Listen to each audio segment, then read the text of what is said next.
Hello and welcome to Byju's IAS. Let's get started and look into our daily quiz. Let's look into the first question. Which of the following statements are correct with respect to soil health card scheme? The card will contain an advisory based on the soil nutrient status of a farmer's holding.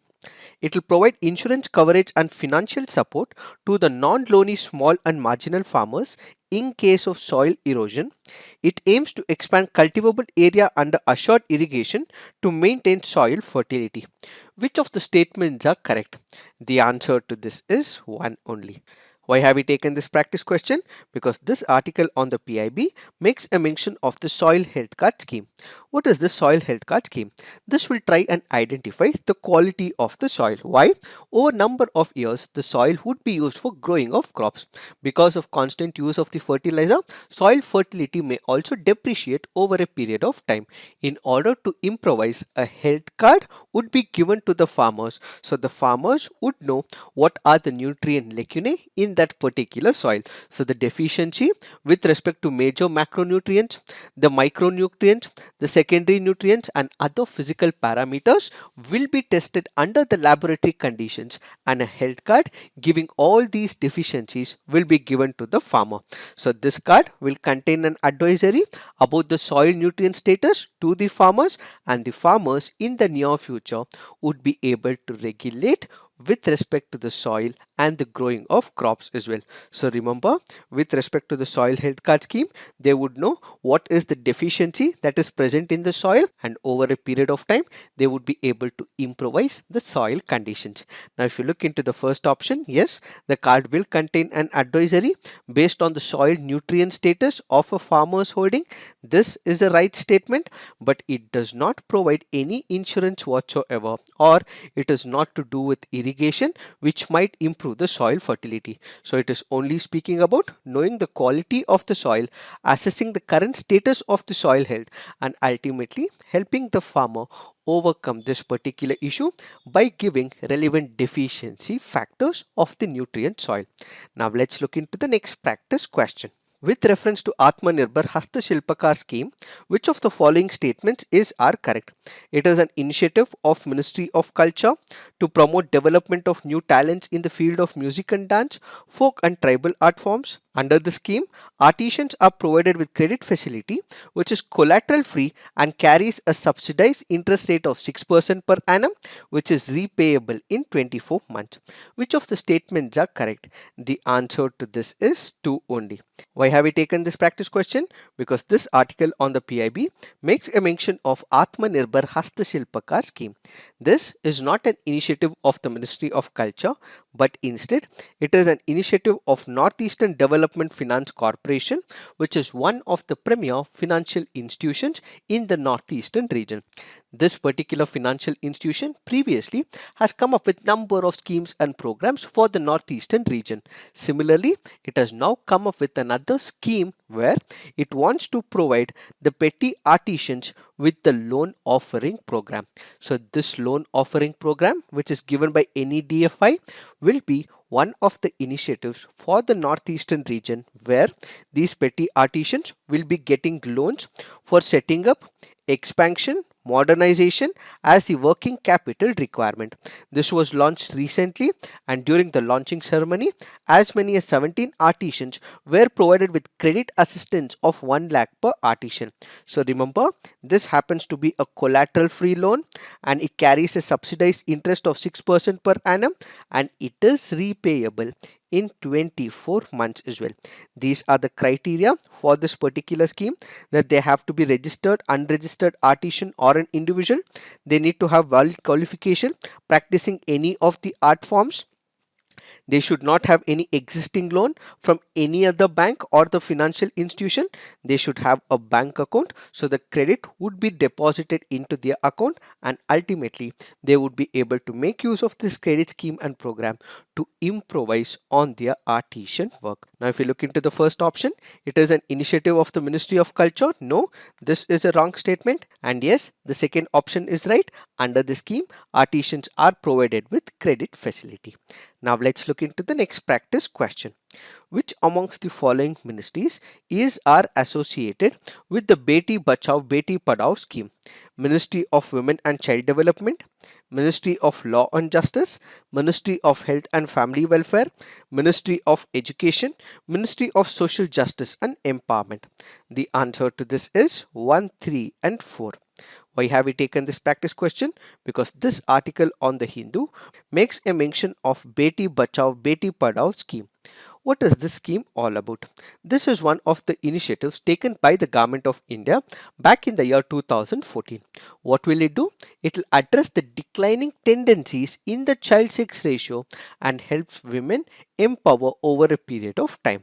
So this is a tri-ministerial scheme which includes the Ministry of Women and Child Development. It will include Ministry of Health and Family Welfare, and it will also include Ministry of Education as well. Previously, it was called as Ministry of Human Resource. Now it is called as Ministry of Education. So we have these three ministries which are helping in the implementation of the Beti Bachao Beti Padhao scheme. What are the objectives of the scheme? Preventing sex selective elimination, ensuring survival and protection of the girl child, and also providing education and participation of the girl child so that they are empowered are some of the basic objectives of the Beti Bachao Beti Padhao scheme. What does this article say? This article currently goes on to say that more than 80% of the funds that have been allocated to this scheme has been used for the media campaign. This includes television publicity, outdoor and print media, SMS campaign, radio spots and community engagement through exhibition fans. But this article goes on to suggest that apart from this, the government will have to reinvest the money where we are able to generate measurable outcome with respect to girl empowerment is what is this article all about. Now let's look into the next practice question. Royal Gold Medal is an award given to individuals who have made significant contributions to the field of agriculture, medicine, mathematics, journalism. The answer to this is architecture. Why have we taken this practice question? Because this article here makes a mention of Royal Gold Medal. The Royal Gold Medal was recently awarded to architect Balakrishna Doshi. Remember, the Royal Gold Medal is awarded annually. By whom? This is awarded by the Royal Institute of British Architects.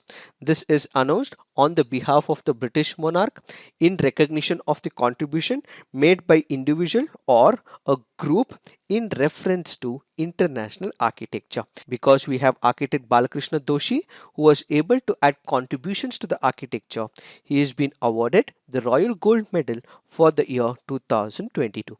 So this is one of the highest honors that is given for the field of architecture. Now let's look into the next practice question. What are the most likely advantages of implementing goods and services tax? It will replace multiple taxes collected by multiple authorities and will thus create a single market in India. It will drastically reduce the current account deficit of India and will enable it to increase its foreign exchange reserves. It will enormously increase the growth and size of the economy of India and will enable it to overtake China in the near future. Select the correct answer using the code given below. The answer to this is one only. The other two statements are completely wrong, and this happens to be a previous year question from the year 2017. Now let's look into the fact of the day. The fact of the day for today's discussion is Paramparagat Krishi Vikas Yojana. What is this program all about? This is about organic farming. What happens? It will establish a traditional farming improvement program where basically it is an extended component of the soil health management under the National Mission on Sustainable Agriculture, where it will promote organic farming, minimize the impact of the fertilizers so that we can promote organic farming with the traditional farming. So what are the objectives? It will promote organic farming, reduction in dependence on fertilizers and agricultural chemicals, improvement of the soil health while increasing the yield, and at the same time organic food thus produced will be linked with modern marketing tools and local markets. So what are we looking at? We are looking at organic farming. What are we looking at? Minimizing the addition of fertilizers into the soil so that the soil health is retained, and at the same time by making use of the traditional sources that we have, we are also increasing the farming output as well.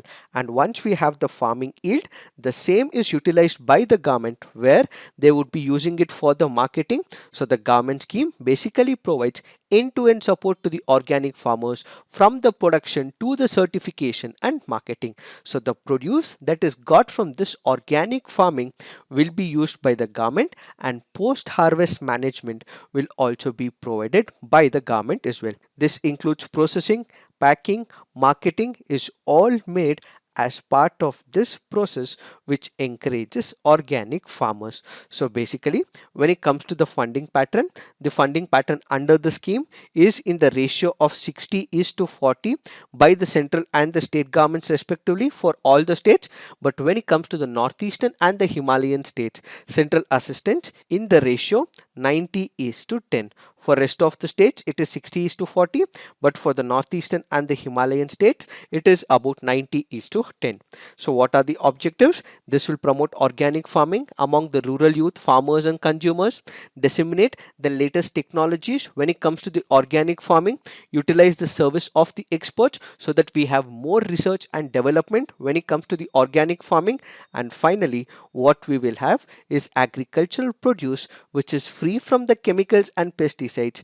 And now what we are making use of is eco-friendly, low cost technology which will ultimately improvise organic farming, which can also be used for exports, which are also in greater demand in number of western countries. So that by extending the support on the export front, what we will also generate is the foreign exchange. So these are some of the objectives of the Paramparagat Krishi Vikas Yojana. So this is what we have to understand with respect to this Yojana. So this is it for today. Thank you for watching. All the best.